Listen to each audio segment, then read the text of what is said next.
Lecture 6 chapter 2 potential energy of system of two charges. अभी अगर हमारे पास कोई भी दो चार्जेस का एक सिस्टम है एंड उसके लिए हमें पोटेंशियल एनर्जी फाइंड करना है, तो पहले सपोज कि हमारे पास जो है वो चार्जेस Q1 एंड Q2 है, बट ये दोनों इनफाइनाइट पे है। अभी सपोज कि यहाँ से हम क्या करते हैं कि एक चार्ज जो है Q1, वो Q1 चार्ज को इनफाइनाइट से एक पॉइंट पे लाते हैं। ठीक है, मतलब कि पहले ये जो यहाँ Q1 Q2 ऐसा कुछ भी नहीं था, ये पहले सपोज कि ऐसे ही था। फिर हम इनफाइनाइट से एक चार्ज लेकर आए Q1, और ये जो Q1 को हम लेकर आए उसको हम ऐसे R1 जितने डिस्टेंस वाले पॉइंट पे Q1 चार्ज को लेकर आए। अभी पहले तो ये जो है यहाँ कुछ नहीं था, तो यहाँ पर कोई भी एक्सटर्नल फील्ड भी नहीं होगा, क्योंकि ये चार्ज जो है वो पहला चार्ज है, तो यहाँ पर कोई एक्सटर्नल फील्ड नहीं होगा। एंड जब कोई एक्सटर्नल फील्ड नहीं है तो किसी के अगेंस्ट में वर्क नहीं करना पड़ेगा, तो इसीलिए ये चार्ज Q1 को जब हम इनफाइनाइट से लाते हैं तो उसके लाने में हमें जो वर्क करना होगा वो क्या होगा, 0 जितना होगा। बट अभी क्या होगा कि ये चार्ज जब यहाँ पे आ गया तो इसका तो फील्ड होगा, तो इसीलिए ये जो है इसका पोटेंशियल हमें देखने को मिलेगा।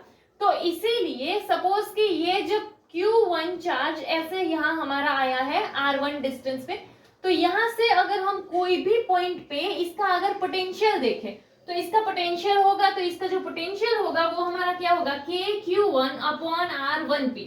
अभी ये R1P क्या है, तो सपोज कि हम कोई P पॉइंट पे इसका पोटेंशियल देख रहे हैं, तो इसीलिए हमने यहाँ क्या लिया है, R1P। चलो, तो अभी उसके बाद हम क्या करते हैं कि सपोज जो हमारा दूसरा चार्ज था Q2 इंफिनिटी पे था, उसको यहाँ पर लाते हैं। तो अभी जब Q2 वाले चार्ज को लाएंगे तब केस थोड़ा सा अलग होगा। उसका रीजन क्या है, पहले जब Q1 यहाँ पर आया तब यहाँ पर कोई भी चार्ज नहीं था, तो इसीलिए कोई भी वर्क नहीं करना पड़ा था, क्योंकि किसी का पोटेंशियल नहीं था, कोई भी एक्सटर्नल फील्ड नहीं था जिसके अगेंस्ट में वर्क करना पड़े। बट जब ये Q2 चार्ज इनफाइनाइट से आता है तब Q1 ऑलरेडी प्रेजेंट है, तो इसके फील्ड के अगेंस्ट में इसको वर्क करना पड़ेगा। तो इसीलिए जब हम Q2 चार्ज को लाते हैं ये R2 जितने डिस्टेंस पे, तब हमें वर्क करना पड़ेगा। तो वो वर्क हमारा कितना होगा, W2 = Q2/V1। ये कैसे आया था, याद है ना, पहले वाले जो लेक्चर्स में हमने पढ़ा था कि पोटेंशियल जो है वो क्या होता है, हमारा कोई भी चार्ज को लाने में जितना वर्क करना पड़े, तो वहीं से ये हमारा फॉर्मूला आया है। तो इसीलिए जो वर्क होगा W2 वो क्या हो जाएगा, Q2V1 की, लाइक ये फर्स्ट वाले पोटेंशियल की वजह से इसके ऊपर जो वर्क कर रहे हैं हम लाने में, तो वो हमारा ये W2 होगा। चलो, तो यहाँ पे ये Q2 जो है वो Q2 हमने ऐसे का ऐसा रखा है। फिर यहाँ पर क्या है, V1, तो ये V1 हम यहाँ से यहाँ पुट कर सकते हैं। बट यहाँ पर हमारा R1P क्या था कि पहले हमने सोचा था कोई भी P पॉइंट पे, बट फिर जब हम ये Q2 वाला पॉइंट लाए, हमने क्या बोला, R2 जितने डिस्टेंस पे अगर हो तो वो पोटेंशियल जो होगा वो R2 पॉइंट के हिसाब से, लाइक यहाँ पर ये जो पॉइंट आएगा वहीं पर हम फाइंड करेंगे। तो इसीलिए यहाँ क्या आ गया, R12 आ गया। तो ये R12 हमारा क्या हो जाएगा, तो कि R1 एंड ये R2 इन दोनों के बीच का जो डिस्टेंस है वो हमारा क्या हो जाएगा, R12 हो जाएगा। चलो, तो अभी हमारे जो है दोनों चार्जेस आ गए। तो यहाँ पर क्या है कि हमें क्या फाइंड करना है, पोटेंशियल एनर्जी फाइंड करना है।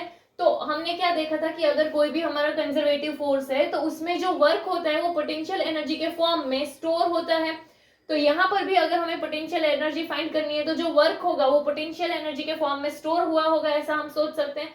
तो इसीलिए जो पोटेंशियल एनर्जी होगा सिस्टम का वो अगर हम फाइंड करें, अभी यहाँ पर ये दोनों चार्जेस के लिए जो हमने वर्क किया है तो वो वर्क क्या होगा हमारा, W = W1 + W2, एंड ये वर्क पोटेंशियल एनर्जी के फॉर्म में स्टोर होगा, तो U = में बोल सकते हैं। बट W1 तो हमारा क्या है, 0 है, तो इसीलिए जो पोटेंशियल एनर्जी होगा वो सिर्फ किसके हिसाब से होगा, W2 के हिसाब से होगा। एंड वो हमने यहाँ पे जो है वो फाइंड कर लिया है, तो इसीलिए उसका वैल्यू क्या हो जाएगा हमारा, KQ1 Q2/R12। तो ये हमें क्या मिला, पोटेंशियल एनर्जी मिला।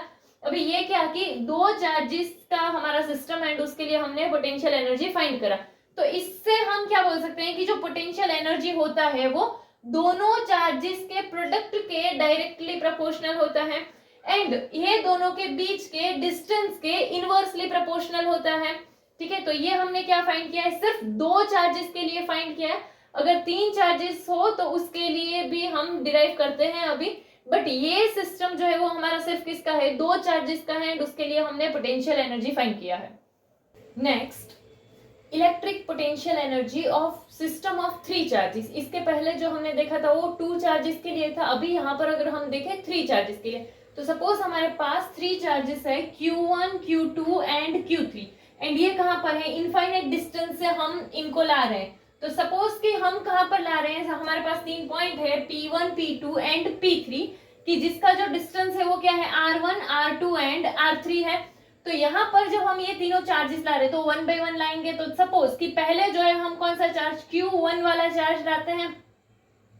तो अभी जब हम Q1 वाला चार्ज लेंगे तब तो ये कोई भी चार्ज नहीं होगा, तो तब यहाँ पर कुछ भी नहीं होगा। हम जो है सिर्फ Q1 वाला चार्ज जो है उसे P1 वाले पॉइंट पर लाएंगे, तो उसे तो कोई एक्सटर्नल फोर्स लगाना ही नहीं है, क्योंकि यहाँ पर किसी का फील्ड नहीं है कि जिसके अगेंस्ट में वर्क करना पड़े।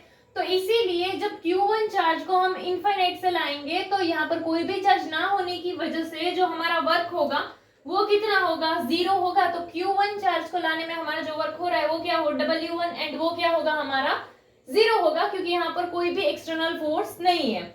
इसके अलावा अगर हम देखें तो जब हम Q2 चार्ज को लाते हैं तब क्या होगा, ऑलरेडी Q1 चार्ज तो यहाँ पर प्रेजेंट है, एंड फिर हम Q2 चार्ज को इनफाइनाइट से लाते हैं। तो जब हम ये Q2 चार्ज को P2 वाले पॉइंट पे लाते हैं तब क्या होगा, तो ये Q1 का पोटेंशियल ऑलरेडी यहाँ पर होगा। तो ये Q1 का ये जो P2 वाला पॉइंट है वहां जो पोटेंशियल है उसको सपोज हम क्या बोले, V1। चलो, तो हमारा पोटेंशियल का फॉर्मूला क्या था, KQ/R। तो इसीलिए क्या हो जाएगा, KQ1 ये क्या हो जाएगा, R12 की यहाँ से हमारा ये जो Q1 का पोटेंशियल P2 पे है तो वो डिस्टेंस हमारा R12 हो जाएगा। चलो, तो अभी ये हमने सेकेंड चार्ज Q2 जो है वो लाया, तो उसको लाने में हमें वर्क करना पड़ा, क्योंकि यहाँ पर Q1 का पोटेंशियल था तो इसी वजह से हमें वर्क करना पड़ा। तो वर्क जो है वो हमें कितना करना पड़ा, वो अगर हम देखें तो Q2 का जो वर्क है उसको सपोज हम क्या बोलते हैं, W2। तो वो जो हमारा वर्क होगा वो क्या होगा, ये Q1 के पोटेंशियल से जो है वो है Q2 के चार्ज पे, तो इसीलिए वो क्या होगा, V1 Q2। अभी ये समझना है तो हमने इससे पहले वाले लेक्चर्स में सीखा है, पोटेंशियल जो था हमारा वो W/Q था, एंड इससे जो है ये फॉर्मूला कर लेना। तो यहाँ पर ये क्या हो जाएगा, W2 = V1 Q2।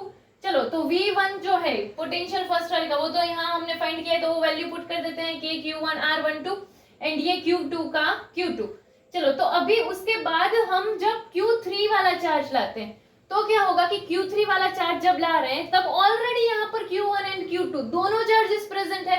तो क्या होगा कि जब हम ये Q3 वाले चार्ज को इंफिनिटी से लाएंगे तब Q1 वाला ऑलरेडी यहाँ से ऐसे इस पॉइंट पर ऐसे अपना पोटेंशियल जो है उसका पोटेंशियल देखने को मिल रहा होगा। सेम वे Q2 वाला जो पॉइंट है उसका भी पोटेंशियल ये जो P3 वाला पॉइंट है कि जहां पर हम Q3 वाला चार्ज ला रहे हैं वहां पर ये Q2 का पोटेंशियल भी होगा ऑलरेडी। तो यहाँ पर यानी क्या कि अगर हमें यहाँ पर पोटेंशियल फाइंड करें हम, तो इस पॉइंट पे Q1 का पोटेंशियल भी होगा एंड Q2 का पोटेंशियल भी होगा। तो अभी यहाँ पर अगर हम ये पोटेंशियल देखें तो उसको सपोज हम क्या बोल देते हैं, V2 बोल देते हैं, बट वो क्या है हमारा, एक तो जो है Q1 की वजह से भी एंड Q2 की वजह से भी है। तो पहले Q1 वाला देखे तो पोटेंशियल क्या था, KQ/R। तो KQ1 फर्स्ट वाले चार्ज के लिए देख रहे हैं, एंड यहाँ से कौन सा, ये Q3 के लिए, तो वो जो हो जाएगा वो क्या हो जाएगा, डिस्टेंस R13। तो इसीलिए यहाँ क्या आ जाएगा, KQ1/R13। फिर ये सेकंड वाले का पोटेंशियल लग रहा है यहाँ पे, तो इसीलिए वो क्या हो जाएगा, KQ2/R23। अभी यहाँ से इतना ये जो है तो वो क्या आ गया, R23 आ गया हमारा। तो ये जो है ये यहाँ इस पॉइंट P3 वाले पॉइंट के लिए हमें पोटेंशियल मिल गया। तो यहाँ पर Q3 वाला जो चार्ज है उसको यहाँ पर लाने में हमें क्या वर्क करना पड़ा होगा, तो कि पहले तो जो पोटेंशियल हमारा Q1 एंड Q2 का जो पोटेंशियल था वो इनटू में क्या हो जाएगा, हमारा Q3 वाला चार्ज हो जाएगा। चलो, तो अभी यहाँ पर कि Q1 एंड Q2 की वजह से P3 वाले पॉइंट पर जो हमारा पोटेंशियल है वो क्या है, हमारा ये है, तो ये वैल्यू पुट कर देते, बट यहाँ पर भी K है, यहाँ पर भी K है, तो K को कॉमन ही निकाल लेते हैं।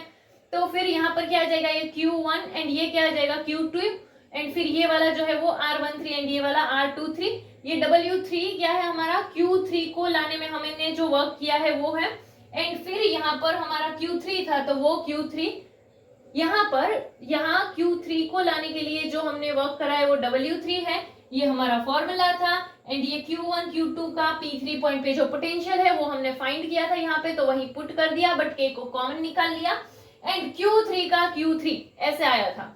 अभी अगर हम देखें तो क्या Q3 यहाँ पर दोनों के साथ मल्टीप्लाई हो सकता है, तो क्या हो जाएगा कि Q1 Q3 upon R13 and क्या Q2 Q3 अपॉन R23। चलो तो ये एक इक्वेशन भी हमें मिल गया। तो यहाँ पर अगर हम देखें तो हमें तो जो है पोटेंशियल एनर्जी फाइंड करना है। अभी हमने क्या देखा था कि जो कंजर्वेटिव फोर्स होते हैं उसमें जो वर्क होता है वो पोटेंशियल एनर्जी के फॉर्म में स्टोर होता है। तो यहाँ पर अगर हम टोटल वर्क देखें तो टोटल वर्क हमारा क्या होगा, तो क्या W equals to W1 plus W2 plus W3, यानी कि फर्स्ट वाले चार्ज को लाने में जो वर्क किया, सेकंड वाले चार्ज को लाने में जो वर्क किया एंड थर्ड वाले चार्ज को लाने में जो वर्क किया। तो ये जो वर्क होगा हमारा वो क्या होता है, तो कि पोटेंशियल एनर्जी के फॉर्म में स्टोर होता है। तो इसीलिए यहाँ पर हम क्या बोल सकते हैं, W इक्वल्स टू U के हिसाब से यहाँ U लिख सकते हैं। तो ये पोटेंशियल एनर्जी के लिए क्या हो जाएगा, W1 plus W2 plus W3। तो आगे जो इक्वेशंस फाइंड किए हैं उसका वैल्यू पुट करते हैं। चलो तो यहाँ पर हमारा क्या आ जाएगा, W1 तो क्या था, 0 था, एंड W2 जो है वो अगर हम देखें तो यहाँ पर हमारा ये W2 था कि Q1 Q2 अपॉन R12 वो पुट कर देंगे। एंड फिर जो है वो हमारा क्या था, W3 था, तो ये हमारा W3 था तो वो हमने पुट कर दिया। चलो तो अभी यहाँ पर हम देखें तो क्या होगा हमारा कि ये 0 वाला टर्म है ये तो चला जाएगा ऐसे ही।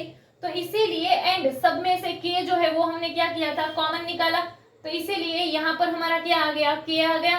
एंड ये जो बाकी के टर्म्स है वो हमारे वैसे के वैसे रहेंगे। अभी इसको अगर हमें नॉर्मल फॉर्म में लिखना है तो हम एक ऐसा भी कर सकते हैं कि जैसे देखो K यहाँ पर है हमारा, इसके अलावा क्या देखते हैं कि Q1 Q2 अपॉन क्या है R12, फिर यहाँ पर क्या है Q1 Q3 अपॉन R13, फिर क्या है Q2 Q3 अपॉन R23। तो यहाँ पर हर एक जगह पर दो दो नंबर्स है एंड ये सबका क्या हो रहा है, प्लस, तो प्लस हो रहा है तो इसीलिए क्या डाल दिया, सिग्मा डाल दिया। अभी दो नंबर है तो दो के हिसाब से लेना पड़ेगा। तो यहाँ पर हम एक ले लेते हैं QI, दूसरा क्या ले लेते हैं J। तो देखो दो नंबर थे इसलिए एक में I लिया एक में J लिया। तो यहाँ I अगर हम देखें तो वो क्या पहले से शुरू हो रहा है, तो क्या 1 से लेकर n तक। एंड जो J होगा, अभी J हमारा क्या है, तो कि J जो है उसका वैल्यू I जो है उससे बड़ा है, और यू कैन से कि हमारा जो I का वैल्यू है वो J के वैल्यू से छोटा है। तो इसीलिए यहाँ पर ये भी डाल सकते हो कि I लेस देन J। चलो इसके अलावा कि यहाँ पर जो 1 2, तो यहाँ पर हमारा चार्ज में भी 1 2 था, यहाँ 1 3 है तो चार्ज में भी वो 1 3 के हिसाब से था। तो यहाँ पर अगर हमारा I एंड J है तो यहाँ पर क्या आ जाएगा, R I J आ जाएगा।